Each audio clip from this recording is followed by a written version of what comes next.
Alright guys, welcome back to Rome Reviews. I'm Rome, and today we're going to be revisiting the Xiaomi 15 Ultra. Um, it's going to seem like I'm praising Xiaomi in this video, which I probably will be because this device, it's great. It does have a couple of shortcomings, but we'll talk about those in a moment. Anyway, I have had this phone for about 8 months now, and I have really thoroughly enjoyed this device. Even though I do use Android Auto a lot, and this device does not have it, so it triggers me to keep another device with me. That's just my use case. Some people don't even use Android Auto, but anyway, just wanted to mention it up front. It does not have Android Auto on it, but it is packed with features, and this phone is just really a good powerhouse. And whether it earns the name Ultra or not, I'll leave that up to the photographers out there.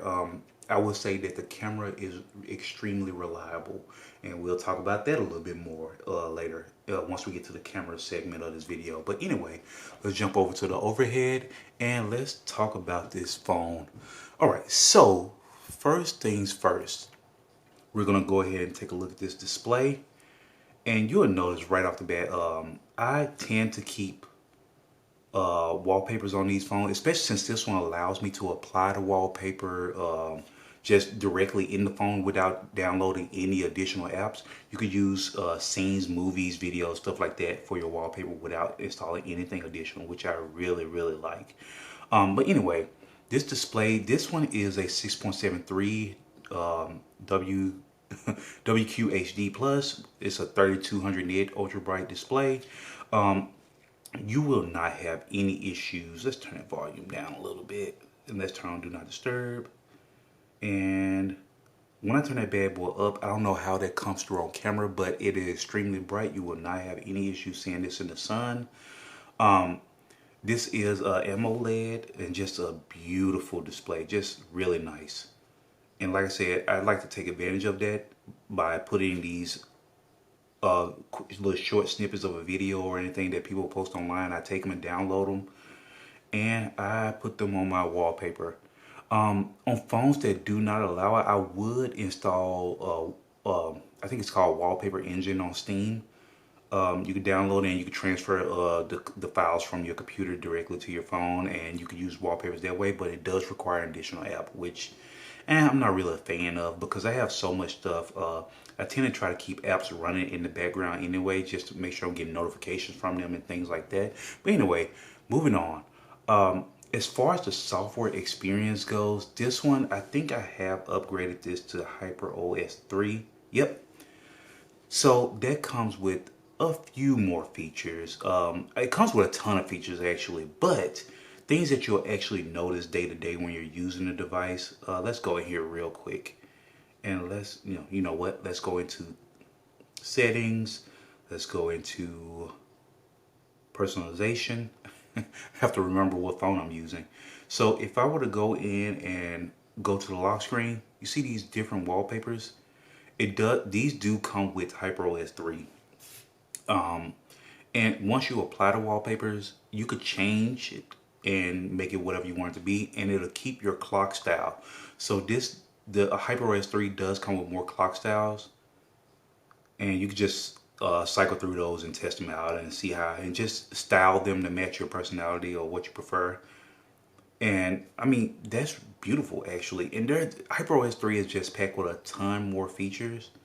The update itself was like almost 10 gigs, which was insane. But things that you'll notice, I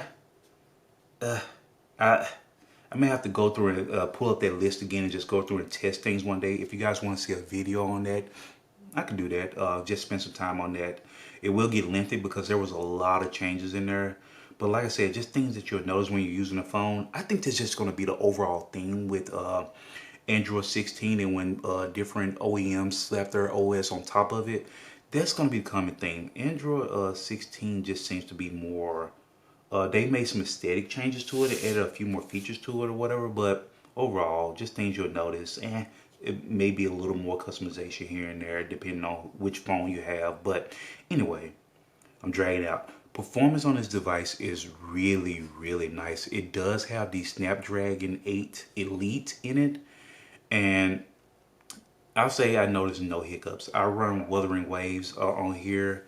I thought I had installed another game, but I may be mistaking it with another phone. But I run Wuthering Waves on here with no issues. I crank it up, and even though in the settings it does tell you, hey, this may cause your device to warm up more, consume more battery, blah blah blah, it still runs the game really, really smoothly.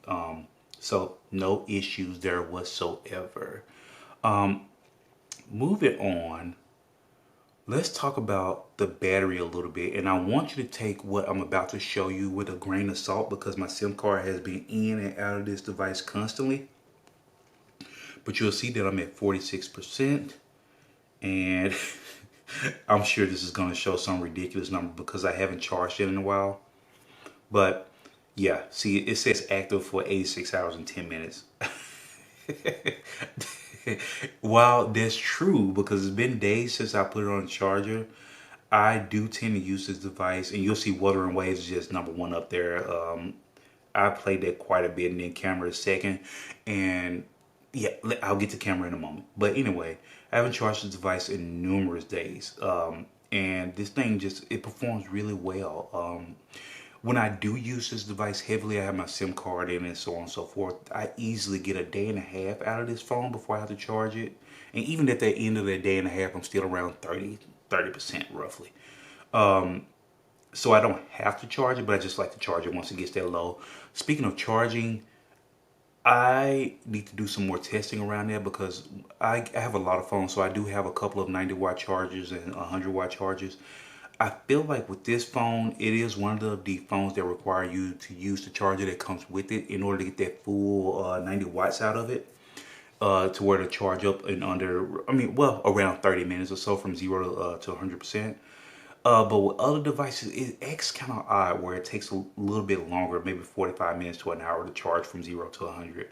It's kind of weird. That's just been my issue. I've seen in comments on the videos before that I posted on this phone where people say, yeah, I haven't had that issue or blah. It's just a case by case thing, issue. So, you know, you might never experience that. So, no biggie there. It does have 80-watt wireless hypercharging. I haven't tried that yet. I don't really wirelessly charge my phones at all. So, I'm sure it's fine. I'm sure it may heat up quite a bit because the way wireless charging works, the better your connection, the better it charges. But if there's any slight, what's the word I'm looking for, shift or anything like that, it causes the phone to get really warm. And you have to be aware of that, especially when you're charging at these wirelessly at these extremely high speeds. Just be aware of that. But I typically plug my phones in. But you do have that feature there if you need it.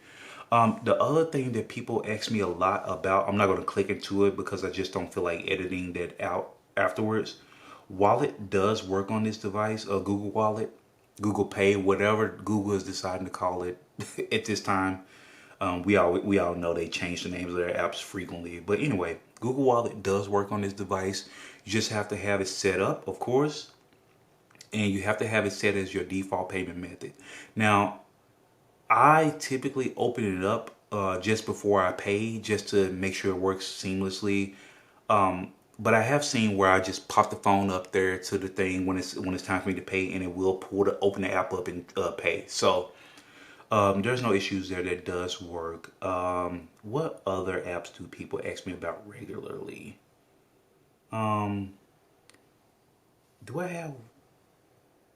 Let me see. I may have removed it, but anyway, notifications do work pretty well. They do show up on your always on display. But just like with Vivo, once you open the phone, it treats it as if you have acknowledged these. See, I have another update already. I'll update that in a moment. It treats it as if you've acknowledged those notifications and they won't show up again on your always on display. It's kind of weird. I don't quite get it, but I wish they didn't do that. But anyway,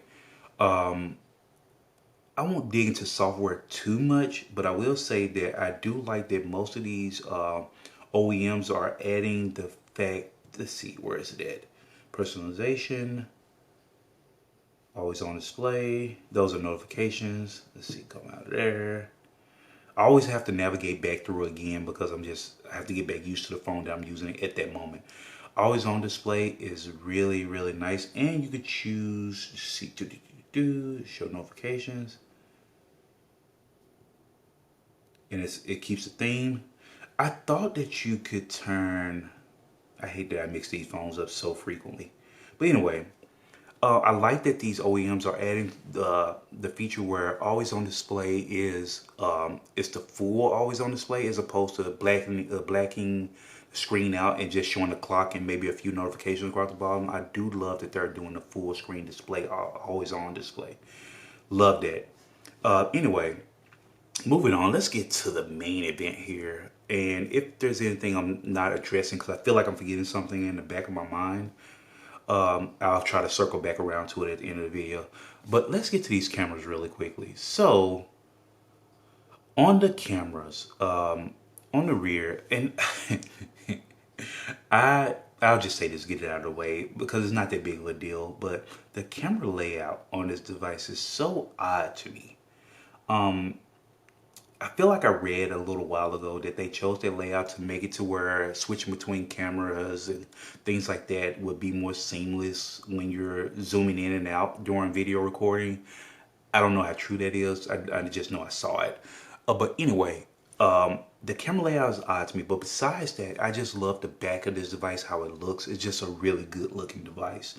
Looks more like a camera than any other phone that I'm using at the moment. It's just a really nice layout. But anyway, moving on to the cameras, we have the back side of this device is really packed. So anyway, we have a 50 megapixel 1 inch sensor on here. So Xiaomi did keep their 1 inch sensor on the main camera on this device, whereas Vivo did not do that on their Ultra. They downsized, but I mean, I could say that their algorithm is doing work when you take photos with it. It really cleans up nicely and really does a good job. Although I still think you would notice it a little bit more in low light situation, because as much as we don't like to admit it, size does matter a little bit. I hate that I said that, and I know I'm going to regret it. Anyway, moving on, you have your 200 megapixel ultra telephoto lens. It's just ridiculous. It's ridiculous. The zoom is incredible on this phone. And it holds a lot of information when you're taking photos with it. Just impressive. And I'll show some photos after this segment right here. Pop some up, maybe even a video or two. But anyway, moving on. We have another 50 megapixel lens, floating telephoto. And then we have the Leica ultra wide camera lens. So that's all four of these. This thing is just packed. Just on hardware alone, I would say that this is like just an ultra camera lens. I mean, so it does kind of earn that ultra name. But once again, I'll leave those that up to people like Jermaine. He does a really crazy job with cameras and testing them, and he's really thorough at that. So I'll leave that. That's in his wheelhouse. So I leave it up to him. But I will say that this camera is so consistent that I do use it for, like, I'm trying to implement more B-roll in my videos and stuff like that. So I have started using it for stuff like that and taking pictures and using it for thumbnails and so on and so forth. It's really reliable. I typically bounce between this and the Vivo X200 Ultra, because these are the two most reliable cameras I have in my as far as phones go. But yeah, moving on. Let's see. I really feel like I'm forgetting something. I will touch on the front camera really quickly. It's a 32 megapixel selfie. I'll pop some video up from that and maybe a picture, just show you what you'll get out of there. In comparison to the back cameras, of course, it's going to be a bit weaker because it's a selfie camera. And it's 32 megapixels as opposed to the 50, 50, 50 and 200 megapixels that's on the back of here. So, yeah. All right, guys, I am in one of the studios in LA Fitness, and as you can see, they only have the ambient lighting up there in the background. They have a little bit more back here, and they have a little bit of natural light coming in from outside. So otherwise, all of the inner lights are off. So just want to record a video just to show you guys how the Xiaomi 15 Ultra handles lighting that's just not extremely bright. And we'll see. You guys can judge for yourself. I will also include a selfie at the end of this video just for you guys to see how it handles selfies and not so perfect lighting. So yeah. All right.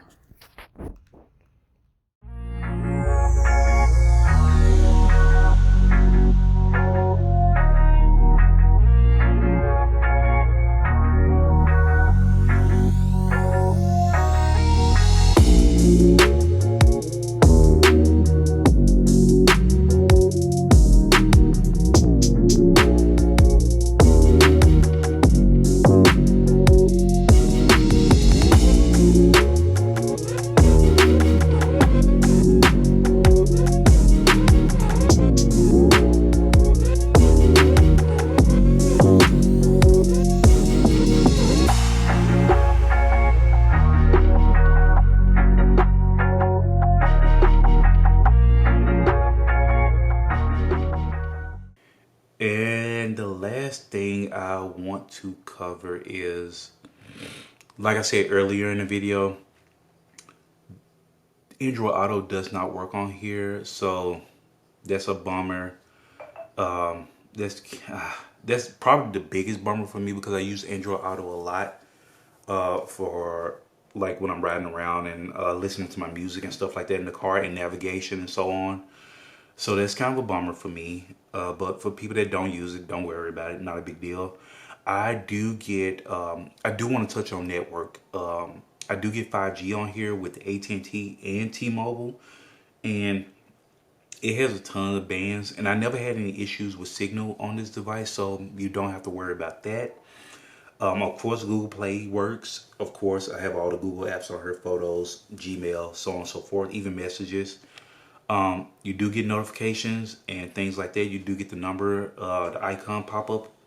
And I think if I go into notification, I want to show you guys something. So let's see if I can find it on here. Notification effect. Probably not. Yeah, that lights up the side of the screen or whatever. I wanted to show you guys the dots. Let's see, badges. So here it is. Found it. So you'll see that not every app, well, actually, it's much better on this device.